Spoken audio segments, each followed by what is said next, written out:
Bienvenue à tout le monde, encore de nouveau sur FCL, ce canal qui s'adresse aux femmes, à toute personne intéressée à connaître aussi l'autre et à s'améliorer.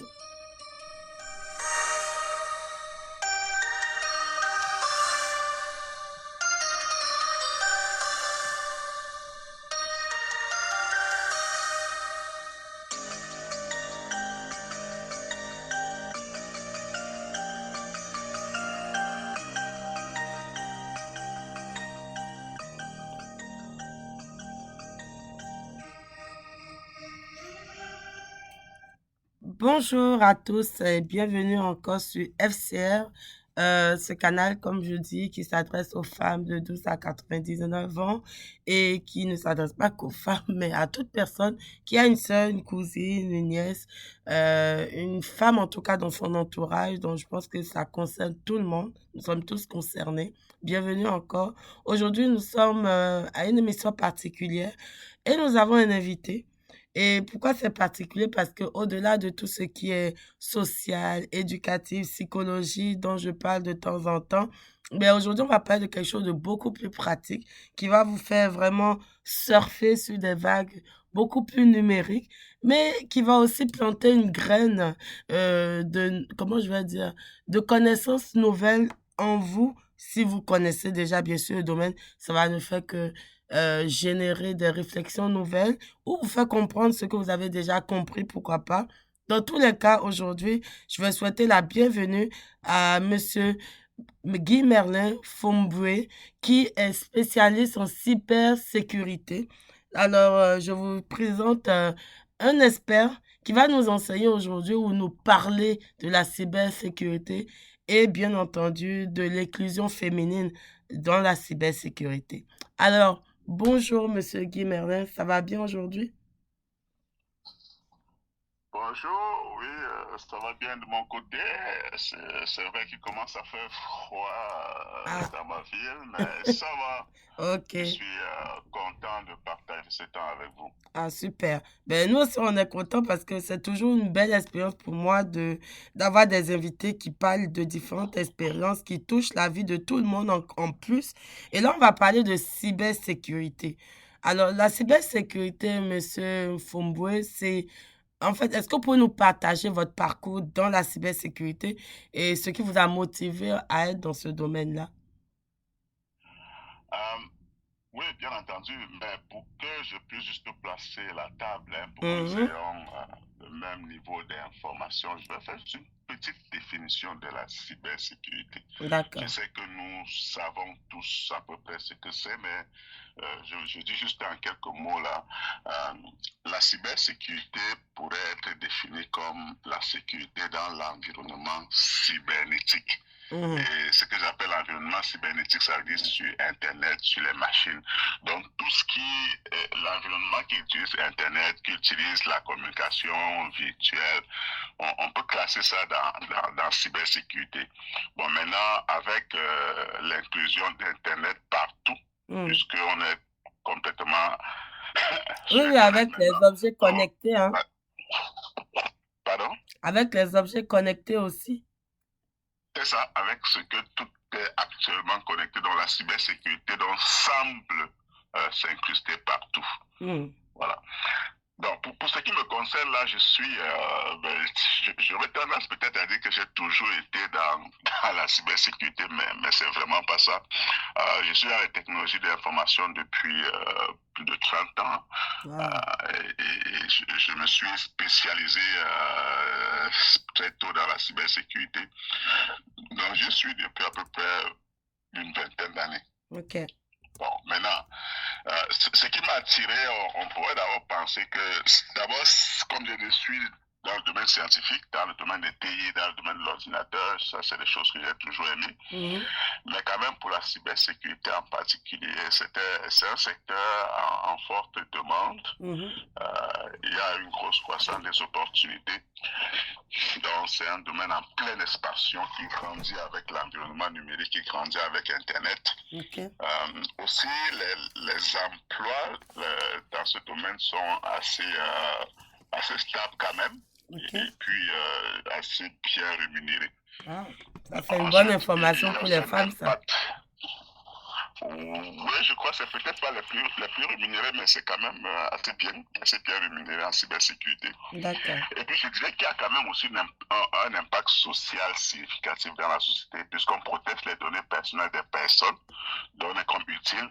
On protège aussi les données, les informations de santé. C'est toutes les choses que les gens veulent garder personnelles. La cybersécurité contribue aussi à les protéger. Donc, ça fait comme une relation avec la société qui, pour moi, est aussi une bonne motivation, se sentir utile. Mm. Donc, on apporte sa contribution là à la sécurité même d'un pays. Donc, en fait, il y a divers axes d'utilité de la cybersécurité.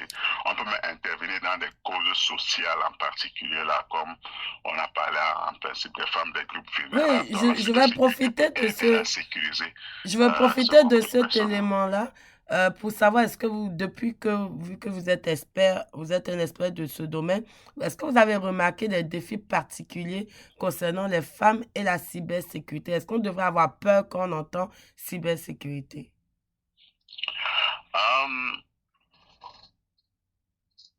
En fait, c'est vrai qu'il y a plusieurs défis spécifiques qui concernent les femmes dans le OK, domaine de la cybersécurité. Euh, mais on ne devrait pas, je réponds à la dernière version là, on ne devrait pas avoir peur. Mais les OK. défis existent. Vous savez, je dis qu'on ne veut pas avoir peur parce que c'est les défis qu'on peut Surmonter. apporter, qu'on peut affronter. Mm. Donc, d'abord, si je peux parler un peu de quelques défis, il y a une faible présence féminine dans le domaine. D'après les dernières statistiques que nous avons, les femmes représentent entre 20 à 25% des effectifs en cybersécurité. Ah, Euh, OK. bon, c'est une proportion encore faible, n'est-ce pas? Très faible. Ensuite, il y a aussi un manque de modèles inspirants. C'est-à-dire que vous savez, tous les êtres humains, là, quand on a un modèle, on a tendance à vouloir le ressembler. Donc, on n'a pas encore plusieurs, il y en a quand même, c'est pas complètement nul, mais il n'y a pas encore plusieurs femmes qui sont comme modèles, qui occupent les postes de leadership, qui se font voir par leur rôle en cybersécurité. Mm. Bon, maintenant, à côté de ça, les autres défis, c'est un peu tous les problèmes sociaux que nous connaissons, les biais, les stéréotypes sur les genres. Donc, on peut voir que, ben, écoutez, les femmes, c'est pas leur affaire. Les femmes, ça doit être dans la cuisine. Il y a aussi un aspect Le culturel. Donc, cosmétique. il y a toutes ces choses aussi qui impactent le domaine de la cybersécurité. On peut dire que non, c'est pas une affaire de femmes, ça. C'est pas des choses. Elle ne doit pas étudier là-dedans. Elle doit peut-être aller dans l'enseignement. Bon, bref, ça aussi, ça peut impacter. Bon, en plus, peut-être, mais ça, c'est pas seulement typiquement femme, mais vous savez, le domaine de la cybersécurité, c'est un domaine vivant. Hein. Il faut entretenir les connaissances. Donc, il y a des certifications qui sont nécessaires pour parfois prouver ses compétences soit aux recruteurs, soit aux partenaires, soit aux personnes qui veulent travailler avec vous. Donc, ça nécessite un petit investissement quand même Personnel, ouais. c'est ça, pour maintenir ça. Euh, bon, et puis, pour ce qui est typiquement féminin, ben on peut aussi avoir, à cause de l'absence de plusieurs femmes, on peut avoir un environnement de travail qui n'est pas complètement inclusif. Vous savez, les hommes peuvent avoir tendance à faire des blagues qui ne sont pas nécessairement, peuvent avoir des blagues qui ne sont pas Un agréables peu à tout le monde. sexiste, des fois. Hein. Donc ça peut être des défis, n'est-ce pas, typiquement féminines, donc on peut avoir ça.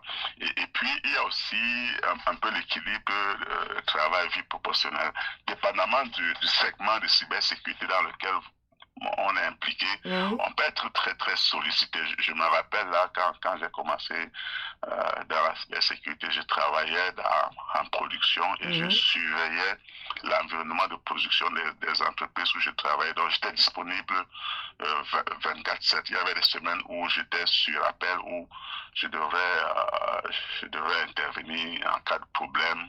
Et puis il y a des périodes où c'était plus rush, où je sortais le vendredi, je revenais chez moi le dimanche. Donc Wow. il y a aussi cet équilibre-là parfois qu'il faut prendre en considération parmi les défis qu'on pourrait avoir. Surtout les femmes avec la famille. Hein. Ben, voilà, la pression sociale, n'est-ce pas? Il y a aussi parfois les femmes peuvent être confrontées à des attentes traditionnelles concernant Qu'on leur connaît. rôle dans la vie personnelle de leur maison, Oui. dans les sollicitations.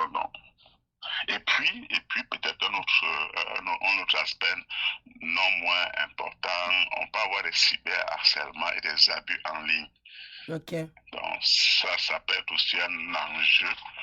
Donc si peut-être on sait que la fille ou la femme est dans le domaine de la cybersécurité, elle peut être une cible peut-être privilégiée OK. où des personnes viennent un peu la titiller en ligne, puis ça lui pose un enjeu ou un défi plus personnel. Bon, j'ai parlé un peu de l'absence de modèle. Donc, ce qu'on peut ajouter à l'absence de modèle, c'est par conséquent une absence de mentor typiquement féminin.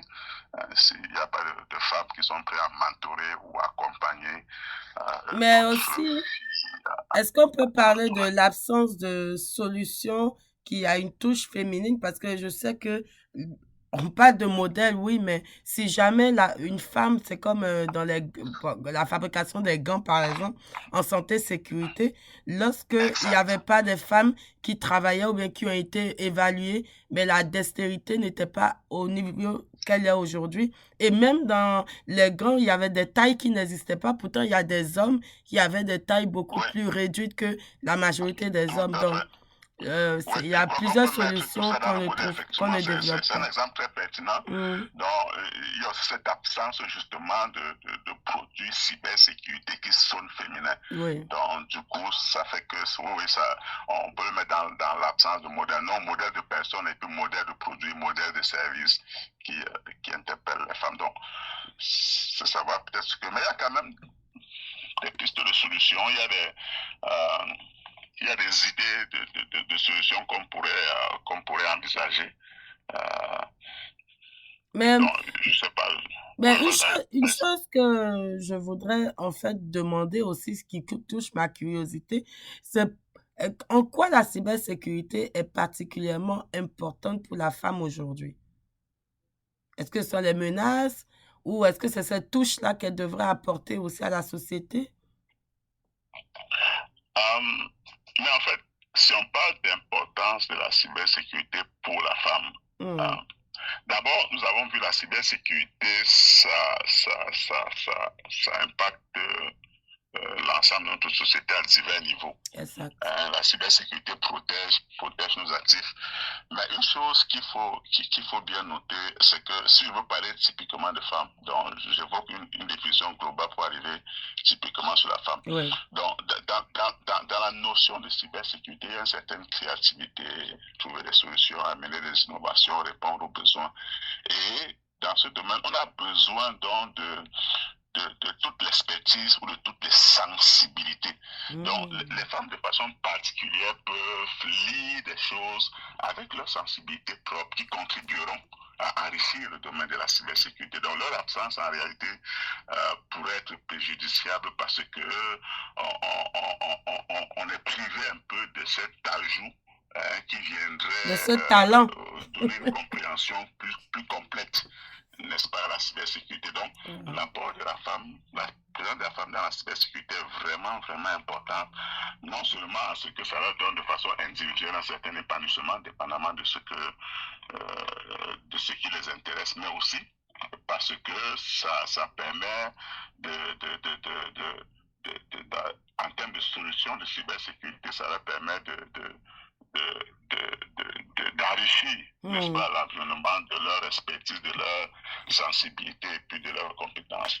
Bon, on peut aussi, j'ai parlé de harcèlement qu'on pourra avoir en ligne, mais la présence justement des femmes en cybersécurité là, rendrait les réponses à ça plus appropriées. Voilà, ça Hmm. c'est le mot que je voulais Oui, utiliser. oui. Donc la réponse serait plus appropriée. C'est clair que j'ai beau personnellement peut-être être complètement ouvert, être complètement défenseur des droits des personnes, y compris des femmes, mais Oui. quand c'est la personne même qui est concernée et qui ressent ça, ben, ça revêt une dimension particulière. Donc, elle pourrait avoir justement un aspect plus plus appropriées aux réponses qui seront aux réponses aux problèmes typiquement au féminin. Donc, de tout ce que j'ai parlé à l'avance, là, Les même les abus. petites blagues que les personnes pourraient faire sans nécessairement savoir les conséquences parce que c'est entre les gars, ben, la présence des femmes permettrait de régler ce genre de questions aussi. Oui, absolument. Moi, je me souviens que sur le site de Femmes célibataires et réussites, vous allez voir, il y a un article que j'ai publié le 14 février 2022 où je parle justement de ce qu'on appelle le gender swap, où dans le domaine des jeux vidéo, on avait en ce moment, les statistiques disaient qu'il y avait à peine 22% de femmes dans le domaine qui réussissaient. Donc, effectivement, il y a beaucoup de choses qui sont en jeu. Et dans le domaine de la cybersécurité particulièrement, Monsieur Fomboy, j'aimerais vraiment que en tout cas que vous nous éclairez sur cet aspect-là, parce que ça évolue quand même assez vite, le domaine du numérique. Alors, comment est-ce que ça touche particulièrement la société ou les femmes, cette évolution rapide dans le domaine de la cybersécurité? Vous savez, on a nos cartes bancaires, on a tout en ligne aujourd'hui, on vit en ligne. Si on était en Chine, tout se paye avec des codes QR. Comment, comment est-ce qu'on devrait comprendre l'importance d'y apporter une attention particulière ou même de faire former des personnes dans le domaine? Ok. Ben, on a dit, les femmes sont confrontées à plusieurs menaces en ligne. Oui. C'est ça.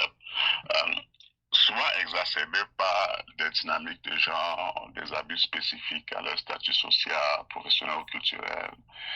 Il y a quand même quelques menaces. Je vais peut-être citer juste quelques menaces là qui permettront à votre auditoire de se faire une tête. C'est pas nécessairement spécifique à tous ceux ceux ou celles qui nous écoutent en ce moment, mais je fais comme un rapport plat qui permet d'avoir une idée, peut-être en espérant que chacun va peut-être y trouver son compte. Donc, dans l'environnement de cybersécurité, il y a le cyberharcèlement, il y a des messages offensants ou menaçants. Donc, les femmes, notamment actives, celles qui sont actives sur les réseaux sociaux, reçoivent souvent des messages haineux, insultants ou intimidants. Et dans le domaine du cyberharcèlement, il y a des attaques ciblées sur l'apparence ou le statut social, dont des critiques personnelles ou sexistes sont fréquentes. Donc, je mets ça dans le groupe de cyberharcèlement.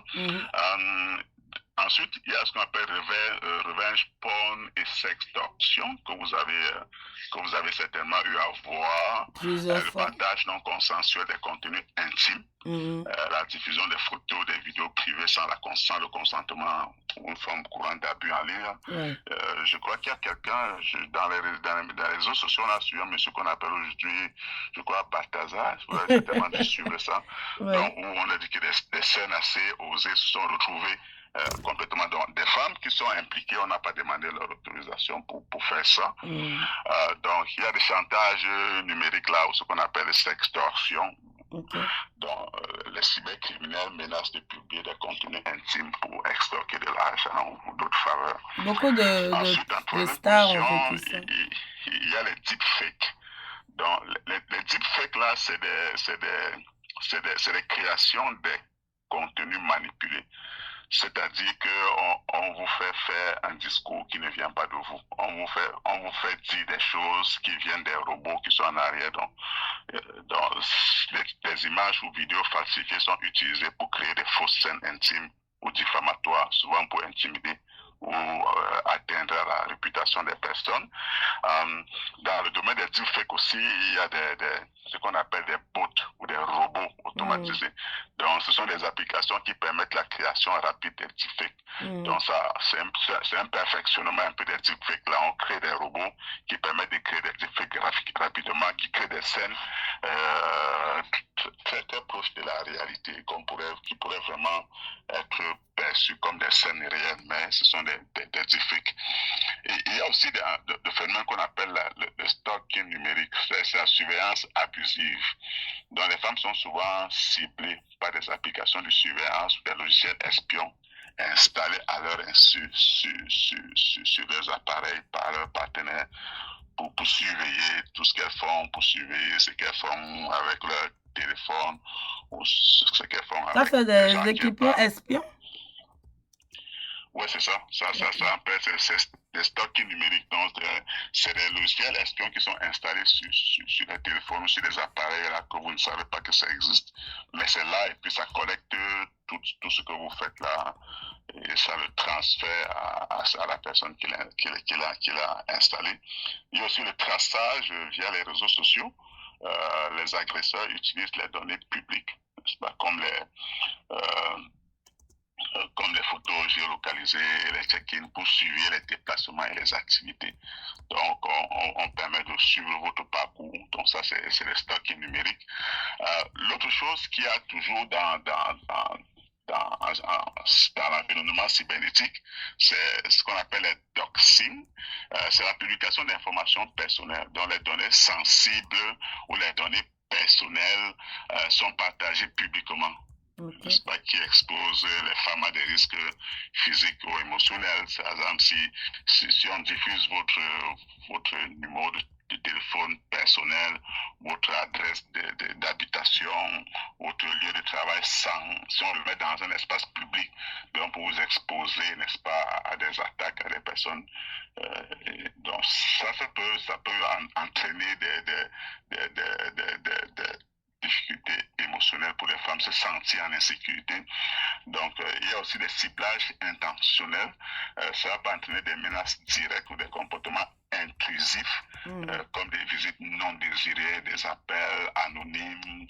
Donc, euh, bref, donc ça, c'est le domaine du doxing. Ensuite, il y a aussi des fraudes ou escroqueries ciblées. Donc, de l'arnaque sentimentale à travers l'environnement interne, avec l'environnement cybernétique, il y a de l'arnaque sentimentale. Les cybercriminels exploitent les plateformes de rencontres ou les réseaux sociaux pour établir des relations fictives, beaucoup plus pour extorquer de l'argent, jouer sur les sentiments des personnes. Comme ce Bon, qu'on vivait avec le Western Union, là.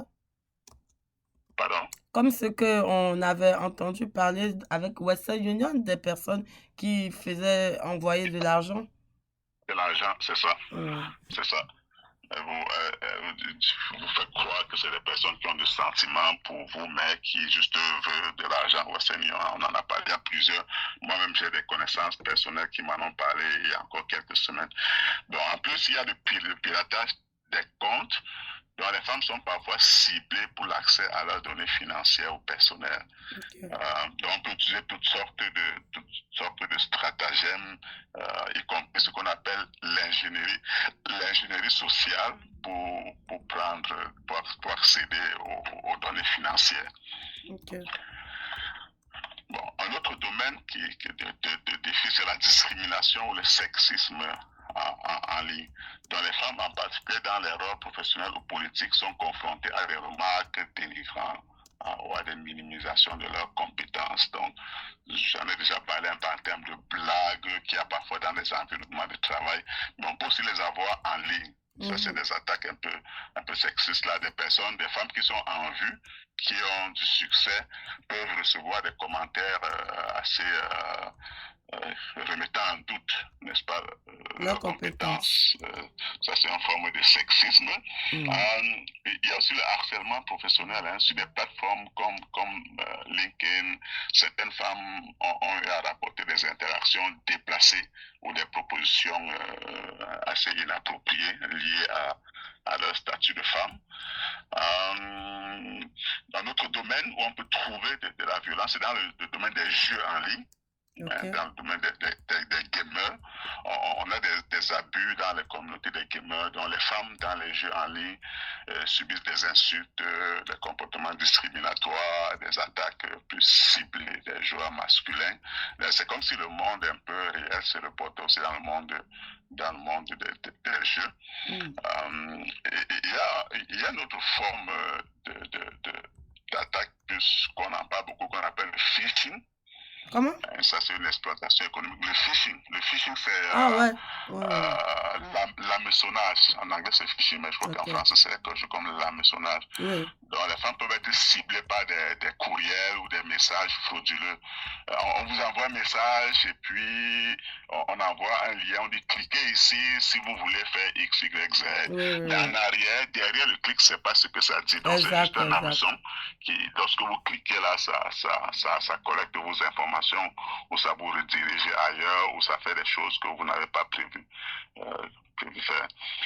Ensuite, peut-être une des dernières choses qui me vient à l'esprit, il peut y avoir de la désinformation ou des campagnes de diffamation carrément. Mm. C'est-à-dire qu'on peut sur les réseaux sociaux, sur Internet, là, engager contre une personne, contre une femme, toute une campagne, là, les femmes en particulier, les personnalités publiques ou des activistes Surtout peuvent en être victimes politique, des hein. campagnes de désinformation Mm. manipulées, n'est-ce pas, visant à ternir leur réputation, ternir leur activité, ça donner un peu une image dégradante de ce qu'elles font. Mm. Ça, donc, voilà un peu un certain nombre de défis, de menaces auxquelles les femmes peuvent être. C'est peut-être pas exhaustif, Ah, c'est quand mais c'est même pas quelques mal. idées. Il y a plusieurs domaines que vous avez dit et déjà, ça, je suis sûre que beaucoup de personnes retrouvent, en tout cas comprennent parce qu'on a au moins déjà entendu parler du revenge porn, on a déjà entendu parler de comportements discriminatoires, surtout les femmes politiques, même des personnes, en tout cas publiques, les personnalités publiques. On a toujours entendu parler de faire attention à nos comptes bancaires et même au téléphone, hein, il y a des personnes qui vous appellent et qui vous disent, oui, je suis la police, tu dois donner ton information. Et ça aussi, c'est une forme d'arnaque au téléphone qui se Mais passe, c'est courant. justement, je profite là pour dire une chose. Il y a une chose peut-être que je peux, que je peux dire qu'il faut que chacun de nous retienne ce matin. Il y a une chose qu'il faut jamais faire, jamais faire. Donner votre masque et votre mot de passe de quoi que ce soit. Mm. Il n'y a aucune raison. Il n'y a aucune raison pour laquelle quelqu'un peut vouloir votre mot de passe. Mm. Je fais juste une parenthèse pour souligner ça parce que c'est parfois des choses que un technicien appelle. Ah, j'ai besoin de votre mot de passe pour régler un problème qu'il y a sur votre ordinateur. Donc, il n'y a aucune raison C'est pour ça. laquelle quelqu'un peut vouloir votre mot de passe de n'importe quoi. Parce que le mot de passe là, il faut comprendre que c'est vraiment une donnée personnelle. On classe même votre mot de passe dans le domaine des preuves de non-répudiation. Mm. Non-répudiation, ça veut dire que si quelqu'un utilise votre mot de passe pour faire quelque chose, vous êtes réputé être la personne qui a fait la chose. Oui, Parce que le mot oui. de passe est réputé être votre chose personnelle.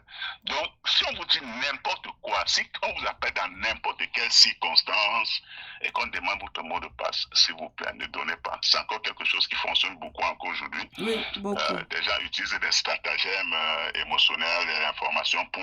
Et c'est vous-même qui donnez les informations qu'il va utiliser contre vous. Mm. Donc, je profitais seulement parce qu'on en parlait là des Non, menaces c'est pour dire, bon, c'est ça en bon. particulier, si vous ne retenez que ça, c'est déjà parfait. Ne donnez jamais votre mot de passe à qui que ce soit. Ouais. En tout cas, merci beaucoup, Monsieur Fombeux. Et on va continuer. Mais là, avec tout ce que vous avez dit, honnêtement, il y a des personnes qui vont quand même être un peu craintives, vous comprenez? Est-ce que vous avez Oui, quelques solutions, vu que vous êtes du domaine, vous avez quelques ressources ou des outils que vous pouvez nous recommander? c'est ça. C'est pour ça que je disais que, j'ai dit hein, qu'on ne doit pas avoir peur. Il y a Mm. des défis, mais on doit, premièrement, ne pas avoir peur. Parce que la Mm. peur, généralement, c'est un sentiment qui nous affaiblit, qui nous Oui, oui, fragilise. absolument. Il y a beaucoup de solutions. Donc, les femmes peuvent adopter diverses stratégies pour se protéger contre les menaces en ligne, contre les abus du numérique. Euh, je vais encore, comme tantôt, citer quelques solutions, quelques idées, en espérant que peut-être chacun va s'y retrouver. Oui. Donc, la première chose que pourrait être, c'est renforcer la confidentialité de ces comptes. Mhm.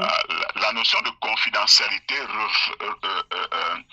refère à la confidentialité signifie que seules les personnes autorisées ont accès à une information. OK. Donc, l'information X est accessible seulement aux personnes autorisées. Donc, elle dit renforcer la confidentialité de ces comptes, Ça veut dire que si mon compte est là, c'est seulement moi qui dois y avoir accès. Il faut que je m'arrange que ce soit seulement moi. Donc, il faut configurer les paramètres de confidentialité.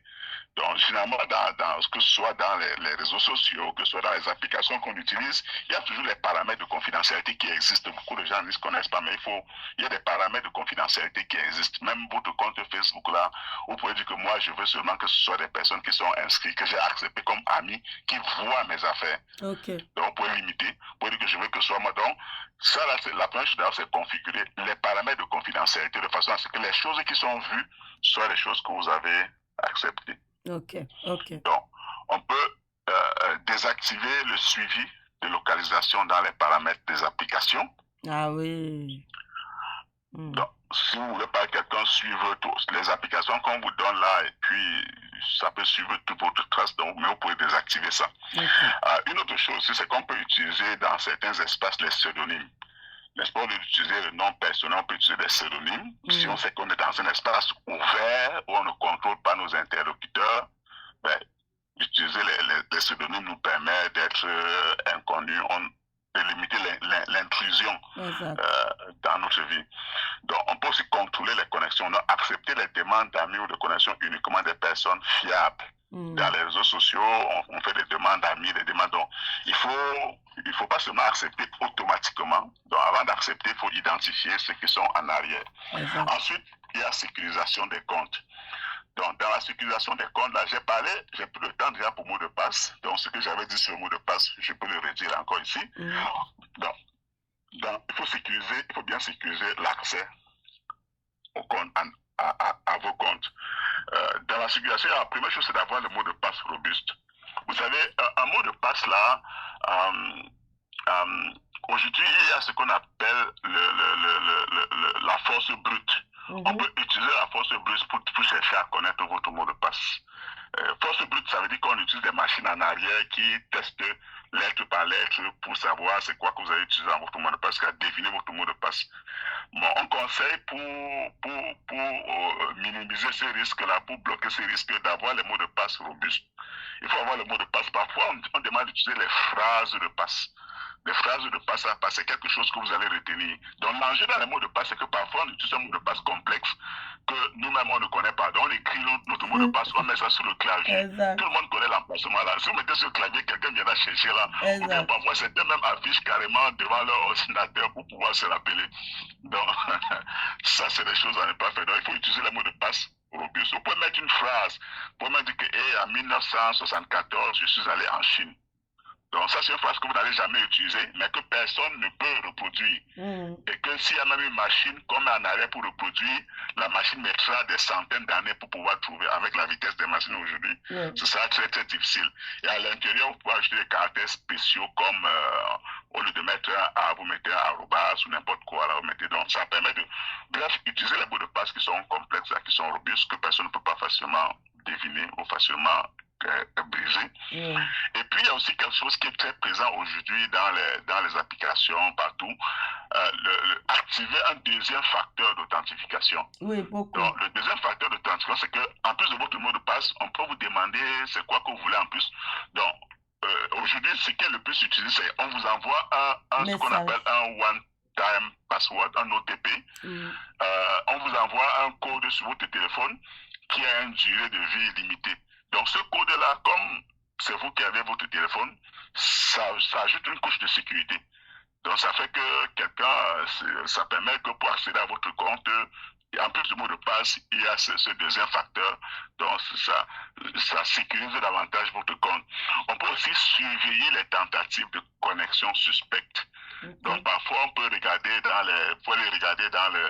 les journaux de votre compte, là, les gens qui ont essayé de suivre certaines applications, même aujourd'hui, en forme, vous envoie un courrier pour dire qu'il y a eu une tentative de connexion sur votre compte. Il y a Instagram qui le fait. Vous pouvez surveiller en tout cas, vos tentatives de connexion avec Instagram, par exemple. Ou Facebook même aussi. Il ne faut pas négliger ça parce que ça vous permet de voir, parce que parfois des attaques, même avant de passer, il y a plusieurs tentatives. Donc, dès que vous voyez ces tentatives, vous pouvez prendre action. Donc, il faut donc gérer aussi les interactions en ligne. Donc, il faut bloquer et signaler les abus. Donc, dès qu'il y a un abus, il faut le bloquer immédiatement. les harceleurs en ligne et signaler leur comportement aux plateformes parce que l'ensemble des plateformes ont des solutions, des moyens en place pour gérer les abus. Donc, dès qu'il y a une situation d'abus, il faut bloquer et puis signaler. Il faut restreindre les commentaires sur les plateformes comme Instagram, comme Twitter. Il faut limiter les commentaires ou les messages directs des abonnés. Désactiver les réponses aux messages anonymes. Donc, si on ne veut pas que des personnes, parce que parfois les gens qui font des abus ne veulent pas non plus s'afficher. Donc, pour réduire la possibilité d'abus sur les forums ou plateformes où l'anonymat est autorisé. Faut éviter le partage des informations sensibles, limiter la publication des publications personnelles. Je sais que dans certaines places, dans certaines villes, les informations personnelles, les informations sensibles, les gens n'en sont même pas conscients. Vous savez, une information comme votre date de naissance, ça c'est des informations que les gens peuvent utiliser pour prouver que c'est vous. Donc, quelqu'un peut aller à la banque, là, peut appeler à la banque demandant des informations vous concernant ou bien chercher à accéder à votre compte. L'une des choses que le banquier va lui demander, c'est votre date de naissance. Oui. Donc, il faut éviter que ces informations se retrouvent, soient diffusées, publiées partout. Parfois, les gens le publient aussi facilement, mais c'est des informations sensibles. Hein. Il y a des informations de l'assurance sociale, toutes sortes de choses. Bon, on peut aussi supprimer les métadonnées des photos. Donc, avant de publier les images, vérifier qu'elles ne contiennent pas des données de localisation ou d'autres informations cachées. Donc, les métadonnées sont des informations, sont des données sur les données. En fait, c'est des informations qui décrivent les données que vous utilisez. Donc, ça, c'est des choses qu'on peut supprimer. Ça permet que, ça, c'est comme des informations secondaires qu'on ne voit pas, mais ça permet de savoir où vient, c'est une image, par exemple, ça vient l'image, où ça vient d'où c'est décrit, où, donc, ça, c'est des métadonnées qu'on peut supprimer avant d'utiliser la photo. Donc, genre, vous avez pris une photo à la Tour Eiffel, la photo, bon, on va voir la Tour Eiffel, mais si on ne voyait pas, ça va mentionner que ça a été pris à la Tour Eiffel à 16 heures. Exact. Okay. Mais ça, ces informations peuvent être supprimées avant de publier votre photo. Mais monsieur Fomboué, juste pas pour vos états, mais je rappelle à tout le monde que monsieur Fomboué a une compagnie en cybersécurité. Il faut qu'on en parle aussi parce que parce que là, avec toutes ces informations, moi-même, j'essaie d'écrire, c'est compliqué à écrire, c'est beaucoup de choses. Et quand on parle de supprimer métadonnées, si on ne connaît pas, est-ce qu'on peut vous contacter quelque part? Est-ce qu'il y a moyen de vous contacter vous-même? Oui, bien entendu, j'ai une compagnie, hein, je pourrais donner peut-être le numéro de téléphone où il y a le site web, peut-être mon courriel aussi. Oui, on apprécierait. Vous pourrez utiliser, vous m'envoyez juste un courriel là. Je pourrais répondre avec beaucoup de plaisir à toutes vos questions vraiment sans aucun problème. C'est vrai qu'il y a beaucoup de choses, hein, on va peut-être juste parcourir rapidement quelques-uns là. L'une des choses que j'avais un peu préparé pour cette question, que c'est peut-être intéressant, il y a des appareils, et on peut protéger ces appareils, ces connexions. Aujourd'hui, il est possible de définir même pour certaines connexions les appareils qui sont autorisés à se connecter. Mais n'oubliez pas, même dans vos appareils, il y a des antivirus. Il faut bien protéger les appareils en soi, parce que parfois certaines attaques, certaines choses que vous avez, c'est parce qu'ils ont pu accéder à votre appareil. Donc, il y a des antivirus à jour qu'il faut penser à utiliser. Donc, non seulement installer l'antivirus, mais aussi les mettre à jour. Okay. Parce que vous savez que l'antivirus fonctionne en tenant compte des patterns ou des signatures des virus. Donc, c'est-à-dire que lorsqu'un virus est détecté, on trouve son antivirus, disons, on trouve sa solution et avec l'évolution de ce virus-là, l'antivirus suit aussi son évolution. Bien Donc, sûr. Les antivirus font des mises à jour à chaque jour pour tenir compte des évolutions des virus. Donc, si vous avez un antivirus qui est statique, qui n'a pas de mise à jour, ben, vous pouvez avoir un antivirus qui ne fonctionne pas parce que les virus sont passés à un autre niveau. Donc, mettez à jour vos antivirus. Il y a aussi les solutions VPN. Donc, vous pouvez utiliser les solutions VPN pour vous connecter à l'Internet. Le VPN, c'est quelque chose qui vous permet si vous êtes sur Internet, là, personne d'autre ne va voir vos échanges parce que le VPN chiffre encrypte tout ce que vous échangez sur Internet. Donc, c'est protégé pour utiliser VPN quand vous êtes connecté sur Internet. Et extrêmement important, s'informer et s'éduquer. Il faut participer aux formations de cybersécurité qui existent aujourd'hui, même aussi aux formations de sensibilisation. Je crois qu'il y a plusieurs organisations là qui le diffusent, qui en parlent, qui diffusent, qui font de la diffusion. Et est-ce que vous en faites? Beaucoup de pays aussi là. Est-ce que vous en faites? Est-ce que vous donnez des formations de ce genre? Oui, ça fait partie des choses que je fais. Je donne des formations en cybersécurité, je fais de la sensibilisation aussi. Okay. Et puisqu'on parle de moi, ça me donne peut-être l'occasion de parler un peu de ma compagnie. Donc, j'ai une compagnie en cybersécurité qui fait de la formation, qui fait de la sensibilisation, qui travaille aussi, qui accompagne aussi dans des projets. Un peu c'est l'architecture de cybersécurité, parce que lorsqu'on fait un projet, on veut s'assurer que le projet va livrer les besoins de sécurité. Parce qu'aujourd'hui, la sécurité incombe aux entreprises qui utilisent les données des gens. Donc, si par exemple, Bell utilise vos informations personnelles pour ses activités, il y a une loi, la loi 25 aujourd'hui au Canada, qui oblige Bell à protéger vos informations. Donc, ce qui fait que quand les gens font des projets, ils ont besoin de s'assurer que les projets sont suffisamment sécurisés. Donc, ça, c'est des services que j'offre aussi, que mon entreprise offre. Je fais de la gouvernance, de la cybersécurité. La gouvernance, là, ça, c'est au niveau stratégique pour les chefs d'entreprise ou pour les directeurs, les ministres, la haute direction. Pour eux, les moyens de savoir que leur organisation est bien sécurisée, que leur organisation répond aux besoins de cybersécurité. Donc, c'est ça, je crois que c'est quoi que je fais encore que je n'ai pas dit. Mais bref, en matière de cybersécurité, là, si vous avez des questions, si vous avez des choses, n'hésitez pas là à me contacter. Là, je trouverai toujours le moyen de...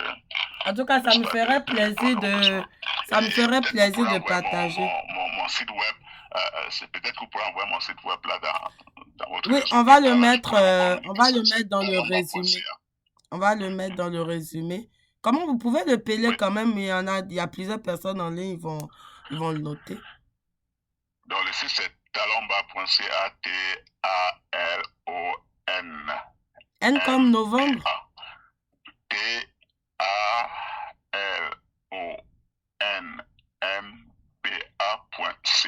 Talomba. Ok. En tout cas, je vais l'écrire dans le résumé. Vous allez la voir sous le nom de monsieur Guy Merlin Fomboué. Vous allez avoir ça. Alors, on a vraiment parlé de beaucoup de choses. Hein. Vraiment, je ne peux que dire merci. Je suis contente. Mais sur le plan technique, un peu plus, est-ce que vous avez des exemples de programmes, d'initiatives qui ont été efficaces pour soutenir le cas de ces femmes ou de ces personnes vulnérables qui ont été attaquées ces dernières années? Il y a un certain nombre de programmes qui sont en cours en ce moment. Attendez, je pourrais voir, je vois que il y a un certain nombre de solutions. Je vais vous faire une liste. J'ai retenu. Il y a il y a plusieurs programmes et initiatives qui ont été créées pour soutenir les femmes dans le secteur de la cybersécurité. Donc, ces initiatives visent à encourager les femmes à entrer dans le domaine, les soutenir à long terme au cours de leur carrière. Enfin, divers types de soutien. Okay.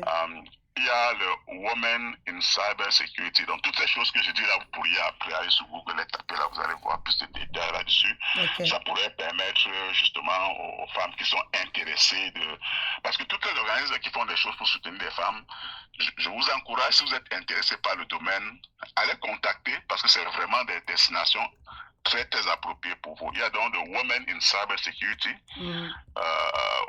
WICS, W-I-C-Y-S. C'est une organisation à but non lucratif, donc qui se consacre à la promotion de la diversité et de l'inclusion dans le domaine de la cybersécurité.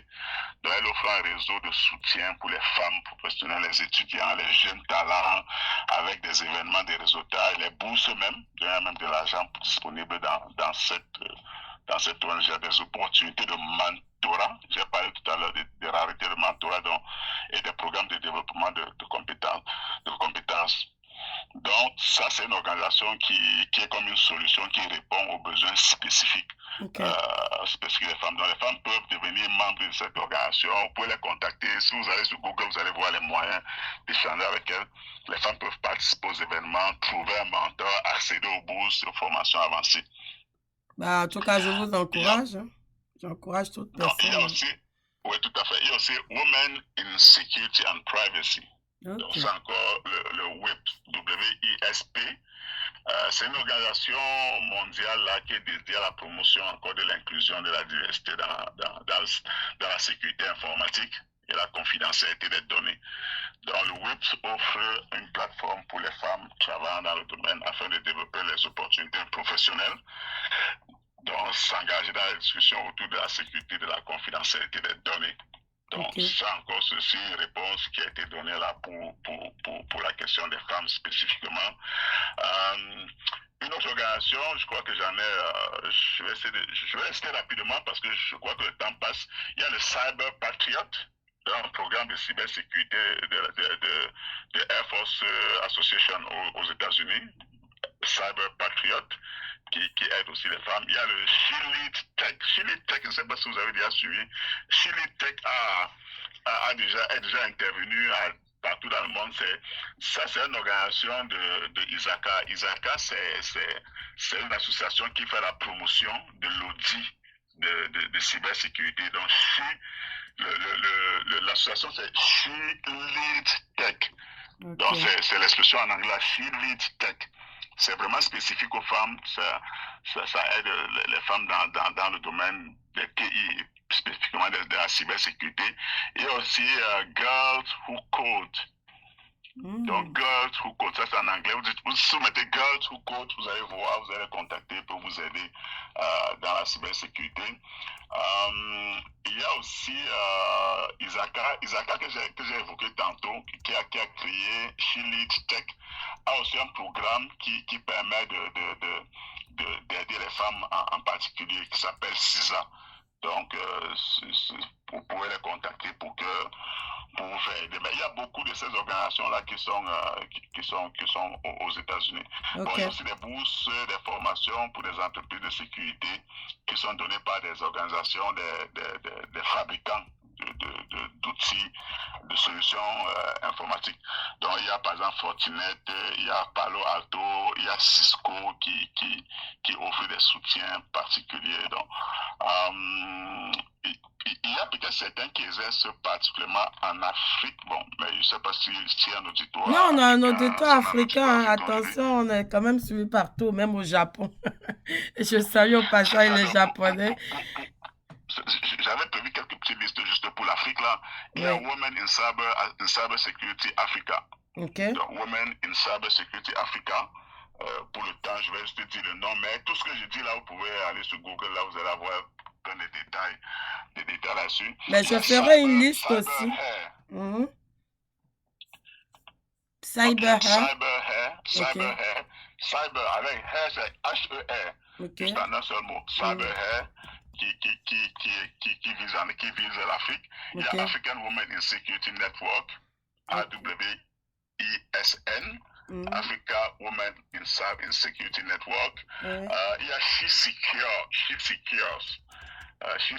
juste la phrase en anglais, She Secures, pour les femmes, et African Women in Technology. Bon. Peut-être un dernier. Oui, allez-y, parce que qu'en Côte d'Ivoire, aussi. On pourrait au besoin, je pourrais peut-être au besoin là les regrouper, puis vous allez publier. Exactement, je vais le publier dans la page. Tout le monde pourra avoir accès au chapitre parce que je développe souvent les chapitres. Je fais même la transcription parfois, donc je vais le mettre dedans. Il n'y a pas de problème. Oui, tout à fait. C'est bon. En tout cas, vraiment, merci beaucoup, hein, parce que là, c'est vraiment super enrichissant. On n'a même pas envie de finir vraiment aujourd'hui parce que je suis sûre que beaucoup de gens doivent se poser tellement de questions et c'est vraiment un sujet d'actualité important pour tout le monde. Et c'est vrai que Monsieur Fombois en parle, mais je pense que vous avez compris avec la panoplie d'organismes qui essaient d'aider justement la gente féminine dans ce domaine. En Côte d'Ivoire, actuellement, ils sont très, très en mouvement. Ils sont vraiment en train d'encourager les femmes à à se faire former dans le domaine. Et même en 2021, parce que moi j'aime beaucoup tout ce qui est technologie, et je me suis intéressée au Ouais. métier de l'avenir en 2021 et j'ai parlé de la place des femmes. Donc, j'ai fait aussi une liste quand même non exhaustive. Ça, c'est le 12 janvier 2021. Vous allez trouver la liste de ces métiers-là qui sont non traditionnels, surtout en termes de l'avenir du travail qui change, qui a déjà changé. Et là, je disais, en 2021, dans 4 à 5 ans, le monde du travail va changer de manière significative. Donc, on est à cette période-là. Et puis, je vous encourage à resuivre et surtout aller visiter le site pour que vous puissiez avoir accès, parce que je vais mettre toutes les informations que M. Fombe vient de nous transmettre. Je vais les retranscrire. Et peut-être une chose là que j'ai pas évoquée, qui était comme vous avez parlé de l'avenir Oui. de ce de aujourd'hui là. Il y a beaucoup de technologies aujourd'hui que je vous encourage à ne pas ignorer. Je voudrais juste les évoquer à cause du temps, on pourra aussi les ajouter en information. Il y a l'intelligence artificielle et l'apprentissage automatique. OK. Ça là, ça va avoir un impact majeur en cybersécurité. En cybersécurité, l'une des choses les plus difficiles, c'est répondre au risque qu'on appelle risque du jour zéro. Le risque du jour zéro, c'est comme le premier jour qu'un virus apparaît. Le premier jour qu'un virus, que quelqu'un a créé son virus pour attaquer nos machines, mais il n'y a pas encore de solution. Il n'y a pas encore de solution. Donc, parfois, ça peut faire quelques heures ou quelques Quelques jours pour que dollars. les entreprises trouvent la solution. Donc, avant que la solution soit trouvée, le virus a le temps justement de nous affecter. On pense aujourd'hui que l'intelligence artificielle et l'apprentissage automatique seront des solutions les plus appropriées pour répondre à ce genre de risques. Il y a vraiment beaucoup de choses. Donc, soyez curieuse là, allez voir. Si vous êtes intéressé par la cybersécurité, ne manquez pas d'explorer aussi l'intelligence artificielle, l'apprentissage automatique. Il y a l'Internet des objets. Oui. Et la connectivité accrue de plus en plus, même tout est. Je suis à des milliers de kilomètres de chez nous, j'éteins les lumières dans ma maison, je ferme les portes dans la maison, j'ouvre le frigo, j'éteins. Donc, il y a l'Internet des objets. Donc, tous les objets sont de plus en plus sur Internet. Intéressez-vous à tout ça pour voir, parce que peut-être que la sécurité, là, ce ne sera plus seulement les réseaux sociaux ou les applications, mais ce sera peut-être votre frigo chez vous. Mais oui, qui va être bloqué. Peut-être votre cuisinière, c'est peut-être votre cuisinière qui sera le micro qui va écouter tout ce que vous êtes en train de dire dans votre maison. Donc, ça, c'est des choses qu'il faut vous y intéresser pour voir l'impact, n'est-ce pas, sur la cybersécurité. Et puis, il y a le blockchain et la crypto-monnaie qui s'en vient. Je dis que ça existait déjà, hein? C'est ça. Donc ça, c'est des choses qui vont prendre de plus en plus de la place. Parce qu'on fait beaucoup de recherches dedans, donc ça se développe. Le nouveau président américain, je crois qu'il a dit, qu'il va promouvoir la crypto-monnaie. Mais même au Nigeria, la crypto-monnaie s'utilise. Attention, on ne sait pas où on va se retrouver. Mais blockchain, je pense que on a excusez-moi si tu n'utilises pas le bon mot, mais ils sont déjà cotés en bourse et ils évoluent pas mal. Ils ont déjà de plus en plus des cartes bancaires disponibles. Donc, je pense qu'il va falloir, on n'a pas le choix, mais il va falloir s'intéresser à ça. Il faut s'y intéresser. Il faut s'intéresser à toutes ces choses. Si nous ne sommes pas des acteurs de ces choses, nous sommes les victimes de ces choses. Exact, il faut vraiment s'y intéresser. Vous avez peut-être déjà vu, vous êtes en train de causer entre amis, vous parlez peut-être que j'aime peut-être manger du hamburger, et puis vous allez vous recevoir un courriel qui vous fait la promotion du hamburger. Donc vous parlez que vous voulez acheter un sac. Vous voulez acheter un sac en cuir, ben vous allez dans votre média, vous voulez le site web d'un sac en cuir qui vous arrive. Donc, ça veut dire qu'il y a des choses qui écoutent, donc, toutes ces choses-là, on doit être allumé dessus, en être informé. Et c'est pas seulement, on peut pas, je dis une chose, c'est pas seulement négatif, ça peut aussi être des opportunités de travail pour nous, des opportunités d'entreprise, des opportunités d'emploi. Donc, on peut le voir dans le sens où nous y apportons une solution. On peut regarder ça comme aussi des opportunités là d'apporter notre génie, le génie féminin, la sensibilité de femmes, comment régler ces choses-là. Donc, je voulais ne pas manquer d'évoquer ces nouvelles technologies qui vont certainement prendre de plus en plus de l'ampleur dans notre vie quotidienne.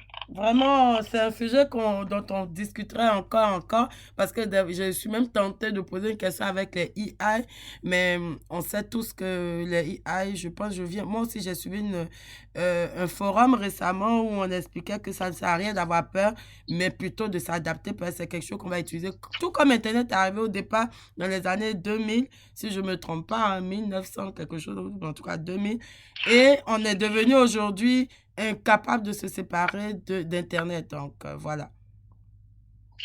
Exactement. Internet est devenu aujourd'hui, je ne sais pas comment qualifier, mais ça fait partie de notre vie. Là, exact, c'est notre quotidien maintenant.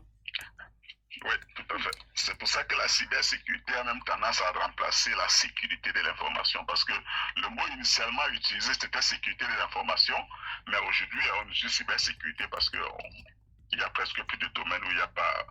Donc, les deux ont tendance à fusionner parce qu'il y a Internet partout maintenant. Exact. Partout. Ouais. Alors, c'est quoi votre recommandation, votre mot de la fin, en fait, après tout ce qu'on a dit? Les auditeurs, ils peuvent vous contacter, oui, mais c'est quoi, en fait, votre message aux femmes ou aux personnes autour de ces femmes qui souhaitent en apprendre davantage sur la cybersécurité? Mais ce que je vais dire, c'est vraiment d'encourager les femmes à s'intéresser à la cybersécurité. On a évoqué beaucoup de défis, on a évoqué des perceptions, mais il faut vraiment y aller parce que je crois qu'il y a un besoin réel d'avoir une contribution féminine dans ce domaine-là. J'encourage moi-même, mes filles, là, je les encourage beaucoup à faire de la cybersécurité parce que je crois que les femmes peuvent apporter une expertise vraiment importante dans le développement. Est-ce que ça prend beaucoup d'années, beaucoup de mois? C'est quoi la formation de base, c'est comment? C'est flexible, justement. Okay. C'est extrêmement flexible. Okay. Aujourd'hui, avec les certifications qui existent, si disons qu'une personne aujourd'hui qui a, c'est quoi le diplôme au Québec, c'est secondaire, cégep, je sais pas, disons qu'une personne qui a fait, en Afrique, c'est le baccalauréat, disons bref, une personne qui a un minimum de connaissances, un minimum de diplôme, peut se donner comme 6 mois pour préparer une certification. Ah, c'est bon, ça. Une certification rapide. Et avec cette certification, commencer en cybersécurité. Il y a plusieurs passerelles, il y a plusieurs niveaux pour commencer. On peut faire une certification, par exemple, pour faire des tests de pénétration, des tests d'intrusion, pour faire des tests d'intrusion. Et avec cette expertise, entrer dans la cybersécurité. On peut faire des certifications rapides là pour faire des audits de sécurité. Et avec cette certification, entrer dans la cybersécurité. Donc, la porte d'entrée, c'est très flexible et très variable. Il y a des solutions rapides là. Une fois encore, mon courriel aussi vous sera envoyé là. Si vous avez des questions plus spécifiques là, de l'intérêt, je pourrais vous donner des suggestions rapides. Mais je vous encourage, les femmes là, à vous intéresser à ce domaine qui est en très grande croissance et où il y a énormément d'opportunités. En tout cas, vraiment, monsieur Fomboy, je suis vraiment très honorée de vous avoir reçu. Il faut préciser à tout le monde que je n'ai pas influencé M. Fomboy pour parler aux femmes, hein, mais c'est vraiment que lui, c'était sa vision. Il avait envie d'en parler et on est ici aujourd'hui pour en parler, pas seulement aussi aux femmes, mais à tout le monde parce que c'est une situation quand même assez cruciale. Et c'est toujours bien, en tout cas, dans tous les cas, quand on est acteur de sa situation, de trouver des solutions pour sa propre situation. Alors, moi, je vous encourage aussi. Merci infiniment. Et je vais donner toutes les informations concernant la société Talomba. Si je ne me trompe pas, j'ai bien prononcé. Hein? Oui, c'est bien ça. C'est très bien prononcé. En tout cas, vraiment, je tiens encore à vous dire merci parce que C'est vraiment un honneur de vous avoir reçu ce matin et les informations qu'on a eues sont des informations de taille. Alors, je vous encourage toutes et tous à vraiment vous impliquer et surtout à vous informer. Et je vais donner les informations. Monsieur Fomboué, merci. On a bientôt 1 heure de conversation banalement. Merci à tout le monde d'avoir pris le temps de suivre. Ça en valait la peine. Et je vous souhaite vraiment une excellente semaine ou fin de semaine. En tout cas, quel que soit le moment où vous allez l'écouter, un excellent moment dans la vie. Prenez soin de vous et à très bientôt. Merci encore, Monsieur Fomboué. On se dit à bientôt. À bientôt. Merci et bonne fin de semaine à vous. Merci beaucoup.